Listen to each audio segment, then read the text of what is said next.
What up, Dart Adams from Dart Adams' room. I just want to walk y'all through something real quick. I actually got this 3 years ago for my 46th birthday. The whole idea was I wanted to get something that I would have wanted to get when I was 21. When I turned 46, 25-year difference. And I wanted to do something so that I could prove to my 21-year-old self I made it. I'd worked on a bunch of books that did really well, sold really well, New York Times bestsellers, won awards. And I was like, I really want to prove to my old self that I made it. And one of the signs of making it, if you grew up in the South in Lower Roxbury, was, well, for drug dealers, they had Neo Geos, but they had the home version, which was called the AES. And they used to get the gold package. If you got the silver package, you were punked. The gold package retailed it on average $649. Controllers cost around what, $169 maybe? Games cost you anywhere from $79 to $149. Yeah, pricing was all over the place. And the thing was that you could buy them from mail order from different places. We're talking about California, Hawaii, all over the place, and their prices would be very different. Normally, if you bought a Neo Geo AES, which was a different home system, you were spending, again, on average, $649 for the gold system. I believe it was $599 for the silver system. If you got the silver system, you were considered a punk. Came with a game. Believe you had one controller, you had two controllers.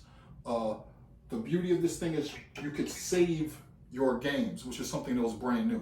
Now, one of the places that was iconic to people who came up in my era, again, turning 49 this month, Teddy Bear Arcade. Teddy Bear Arcade was located not too far from here. It was in the Park Plaza area, directly across what was Sac 57 Theater. It was a Fleming Steakhouse. At one point after it was Teddy Bear Arcade. You walk past there now, it's just abandoned. So if you're going towards the theater district, you'll probably walk right past it and not even realize what it was. But it was an incredible place, had an amazing community. Everybody was there. It was one of the places that was, things were off limits there. So if gang culture, the nerds, the geeks, the cool kids, college people from every school all around. It didn't matter what your background was. Everybody was at Teddy Bear Arcade. It was a very real community. I'd like to make a documentary about it. But at Teddy Bear Arcade, they had the MVS X, Neo Geo machine. They actually had two types. I'll show you what they look like. This is an issue of Replay magazine from 1993. These were the two different types of SNK MVS machines that you would find, right? One of the biggest things you could do to stunt on somebody was when you had one of these in your crib, what you would do is you would come in with your memory card and you would finish your game. So I'm just gonna show you something real quick. I'll start with this slow. That's a famous game everybody knows.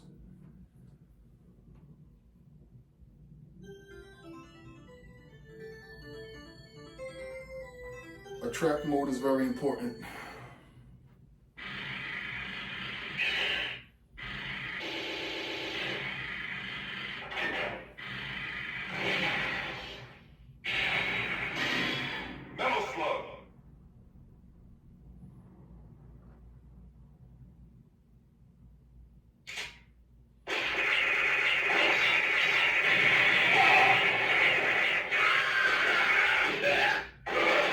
If you're a Gen Xer,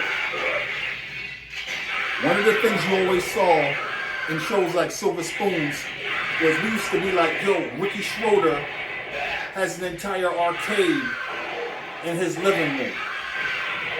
And then later on, the idea of somebody having an arcade cabinet in their crib is wild. Now, there's a hole right there. Because what was supposed to happen was I was supposed to get the other arcade machine. It was supposed to be the one X-Men versus Capcom with the 6 games. I was gonna put it right there. See, there's another slot missing. I was gonna put it right there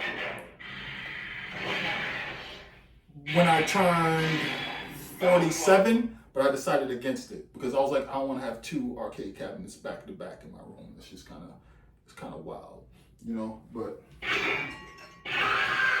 thank you.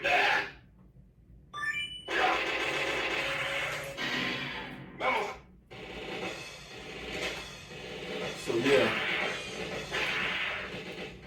imagine what I'm gonna do when I reach another milestone.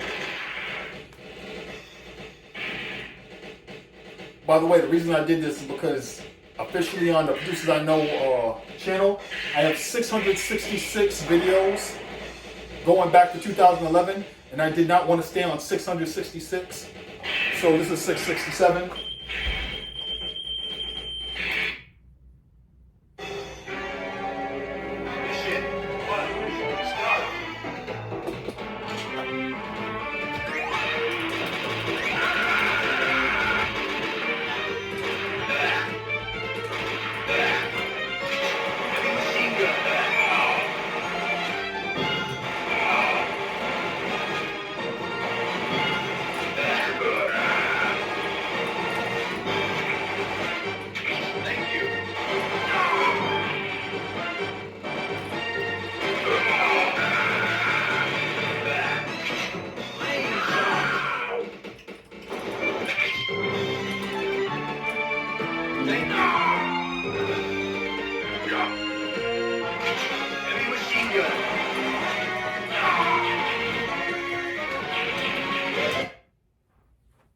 I don't even have the urge to play.